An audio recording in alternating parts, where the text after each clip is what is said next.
নির্বাচনের পথে যারা বাধা সৃষ্টি করবে জনগণ তাদেরকে প্রত্যাখ্যান করবে। অধ্যাপক শহীদুল ইসলাম, নাসিম উদ্দিন, স্টাফ রিপোর্টার, ছবিচিত্র বিস্তারিত। শব্দটি কেউ কোনোদিন শুনি নাই, শিক্ষিত মানুষও জানে না পিআর সিস্টেম। আরে পিআর মানে কি? আমাকে বলছে কোন গাছের পেয়ারা ভাই? ওই যে জামাত ইসলাম তারা বলছে যে পিআর সিস্টেম। কোন গাছের পেয়ারা? আমরা এই গাছের পেয়ারা হলো এই পেয়ারা। এই পেয়ারের লোকরা ভোটে দাঁড়াবে, তার কোনো নির্দিষ্ট আসন নাই। মিরপুর বাড়াবাড়ার এই আসন ৭৬ কুষ্টিয়া ২, এখানে নির্দিষ্ট কোনো প্রার্থী থাকবে না, নির্দিষ্ট প্রার্থী মার্কা থাকবে না। এখানে কি থাকবে? যে দলের ক্যান্ডিডেট তার নাম থাকবে। আর সেই দল এখানে যদি ২০০ ভোটও পায়, অন্য জায়গায় হয়তো বেশি পাইল, ৩০০ আসন মিলে যদি তারা 1% ভোট পায়, তাহলে সারা বাংলাদেশে তাদের ১০০টা ৩টা আসন হয়। 1% ভোটে তাদের 3টে আসন হয়।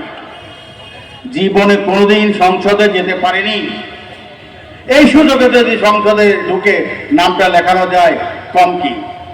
এতে কোনো সরকার থাকে না।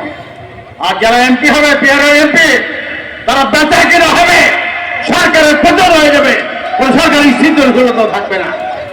আর একটা বড় বাড়ির কাহিনী আমি বলি।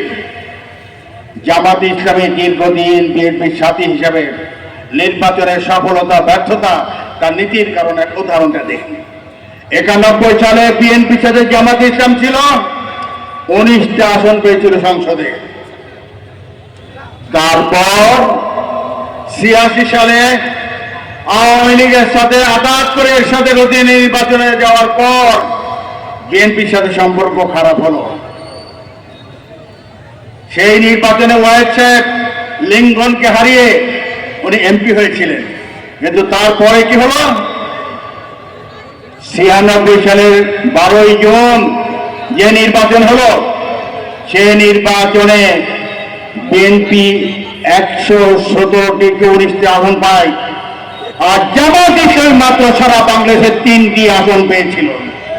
ওই হিসাব জামাত ইসলামের মাথায় ঢুকেছে, সেই হিসাব